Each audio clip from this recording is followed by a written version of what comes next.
बता दें कि चिराग पासवान ने हाल ही में एसआईआर यानी कि special intensive revision of election rolls को लेकर विपक्ष पर तीखा हमला बोला है और साथ ही साथ विपक्ष से कई सारे सवाल पूछ डाले हैं। कहा है कि विपक्ष इसके ऊपर चर्चा करने को तैयार क्यों नहीं है। नमस्कार, मैं हूं संजीव और आप देख रहे हैं आप तक न्यूज। और आप हमारे चैनल पर नए हैं तो चैनल को जरूर सब्सक्राइब कर लें। बता दें केंद्रीय मंत्री चिराग पासवान ने हाल ही में एसआईआर को लेकर विपक्ष पर अपना हमला बोला है। उन्होंने विपक्षी दलों को इस प्रक्रिया को लेकर भ्रम फैलाने और आंकड़ों को गलत इस्तेमाल कर चुनाव में हस्तक्षेप करने का एक बड़ा आरोप लगाया है। चिराग ने यह भी आरोप लगाया है कि विपक्ष सिर्फ आरोप लगाने में माहिर है, लेकिन जब जवाब देने की बारी आती है तो वो विपक्ष हमेशा के लिए चुप हो जाता है। उन्होंने ये बयान उस समय दिया जब मीडिया ने उनसे हाल ही में सामने आई रिपोर्ट पर प्रतिक्रिया मांगी है। दूसरी तरफ अगर हम बात करें तो हम ये भी कह सकते हैं कि हाल ही में चिराग पासवान ने एसआईआर पर किसी विशेष मुद्दे पर रिपोर्ट संदर्भ के अनुसार को लेकर विपक्ष पर हमला बोला। उन्होंने कहा कि विपक्ष मुद्दों को भटकाने का काम कर रहा है और जनहित के सवालों से भी भाग रहा है, क्योंकि विपक्ष को पता है कि जनहित के सवालों का जवाब उसके पास नहीं है। इसीलिए वो कहीं ना कहीं पक्ष को भी और साथ ही साथ अपने आप को भी ये जताने की कोशिश कर रहा है कि एसआईआर पर उसे सबसे ज्यादा चिंता है लोगों को बताने की, समझाने की कि आखिर एसआईआर है क्या।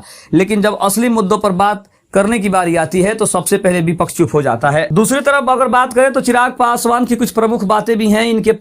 उनका कहना है कि आखिर विपक्ष के पास आंकड़े कहां से आते हैं। 30 लाख का नाम कट गया, 35 लाख का नाम कट गया।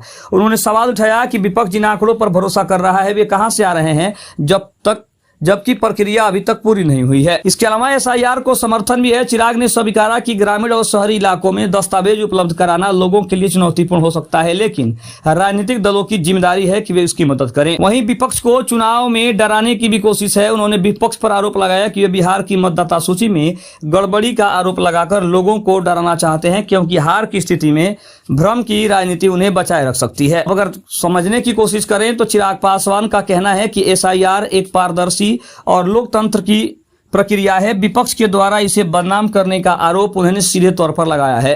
उनके अनुसार यदि प्रक्रिया में कोई कमी होती है तो उनकी पार्टी भी आवाज उठाती है, लेकिन असली विपक्ष भय का माहौल पैदा कर रहा है। दूसरी तरफ अगर देखा जाए एसआईआर की प्रक्रिया, विपक्ष के आरोप या चिराग के किसी खास बयान पर और जानकारी अगर चाहते हैं तो देखने वाली बात यह है कि आखिर इस पर विपक्ष भाग रहा है या फिर कहीं ना कहीं सरकार इसके ऊपर स्पष्टता से जवाब देने से बच रही है।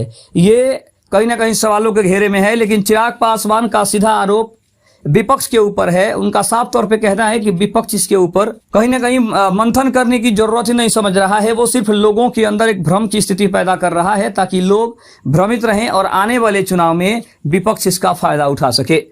खबर कैसी लगी कमेंट में जरूर बताइएगा। तब तक के लिए धन्यवाद। जय हिंद, जय भारत।